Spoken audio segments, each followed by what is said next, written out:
जय हिंद दोस्तों, मैं दुर्गेश स्वागत करता हूं आपका पॉलिटिकल पंचायत में। तो अभी से कुछ घंटे पहले प्रधानमंत्री नरेंद्र मोदी ब्रिक्स सम्मेलन में हिस्सा लेने के लिए रशिया के लिए रवाना हो चुके हैं।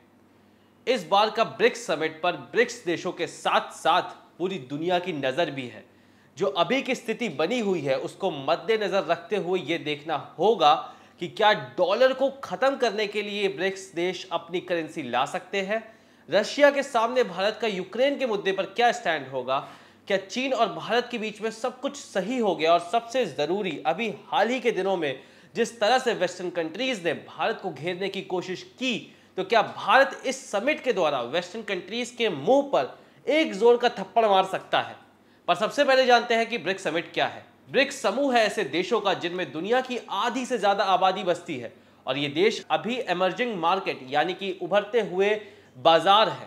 ब्रिक्स का फुल फॉर्म है ब्राजील, रशिया, इंडिया, चाइना और साउथ अफ्रीका। और इसी साल 4 नए देश इजिप्ट, इथोपिया, ईरान और यूएई ब्रिक्स में शामिल हो गए हैं। इस साल इस समिट को रशिया होस्ट कर रहा है। और अब सबसे जरूरी चीज है यह समझना कि ब्रिक्स कोई एंटी वेस्ट समूह नहीं है बल्कि नॉन वेस्ट समूह है। शायद इसके वजह से ही वेस्टर्न कंट्रीज ब्रिक्स से चिढ़ते हैं। प्रधानमंत्री नरेंद्र मोदी रशिया में कजान के लिए भारत से जा चुके हैं और अब भारत समेत पूरी दुनिया की नजर ब्रिक्स पर है। एक बार सोच कर देखिए कि अगर पीएम मोदी, व्लादिमीर पुतिन और शी जिनपिंग की ब्रिक्स समिट से एक तस्वीर सामने आए जिसमें ये तीनों एक दूसरे का हाथ उठाते हुए नजर आए, तो इससे वेस्टर्न कंट्रीज के मुंह पर कितना जोरदार थप्पड़ पड़ेगा। अब मैं ये बात इसलिए बोल रहा हूं क्योंकि अभी हाल ही में कनाडा सरकार और खास तौर पर जस्टिन ट्रूडो ने भारत के खिलाफ बहुत जहर उगला था। पूरी दुनिया जानती है कि कनाडा अब जन्नत बन चुका है एंटी इंडिया या प्रो खालिस्तानी आतंकवादियों के लिए। उसके बावजूद अमेरिका ने उल्टा भारत को ही घेरने की कोशिश करी।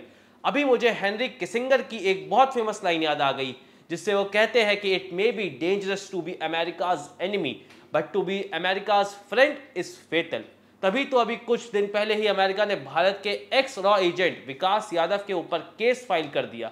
भारतीय जेम्स बॉन्ड अजीत डोवाल को अमेरिका ने अपने कोर्ट में समन कर दिया।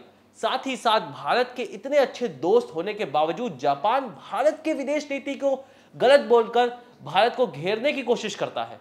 इन सभी चीजों से एक चीज तो क्लियर है that there is no permanent friend और enemy in foreign policy, just a permanent interest. तभी तो ब्रिक्स समिट से पहले ही भारत और चीन के रिश्तों के बीच एक बहुत बड़ा बदलाव देखा गया जिसको भारत की बहुत बड़ी कूटनीतिक जीत भी मानी जा सकती है। तो हुआ कुछ ऐसा कि भारत और चाइना दोनों ने अपने सीमा विवाद को खत्म करते हुए 2020 की स्थिति में वापस चले गए हैं। अगर आपको याद हो तो भारत और चाइना के बीच सीमा विवाद 2020 में कोविड के समय के आसपास शुरू हुआ था। उसके बाद से ही दोनों देशों के रिश्तों में लगातार गिरावट देखी गई थी जिसका फायदा उठाकर वेस्टर्न कंट्रीज और खास तौर से अमेरिका भारत के और करीब आ गया था।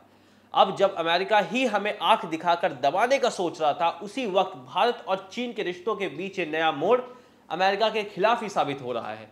और मैं आपको एक चीज और भी बता दूं कि भारत और चाइना के सीमा विवाद को खत्म करने के पीछे रशिया का बहुत बड़ा हाथ है, क्योंकि एक तरफ सारी वेस्टर्न कंट्रीज को मिलकर अमेरिका ने सैंक्शंस लगाने पर मजबूर कर दिया रशियन पर, वही रशियन इकोनॉमी भी दिन पर दिन कमजोर होती जा रही थी सैंक्शंस की वजह से। उसी को मद्देनजर रखते हुए इस ब्रिक्स समिट में रशिया ब्रिक्स करेंसी पर जोर दे सकता है ताकि दुनिया से डॉलर का प्रभाव कम हो, भारत समेत और बड़े बाजारों में रशिया अपना व्यापार कर सके। इस पूरे मुद्दे पर क्या है आपकी राय? कमेंट सेक्शन में हमें जरूर बताएं।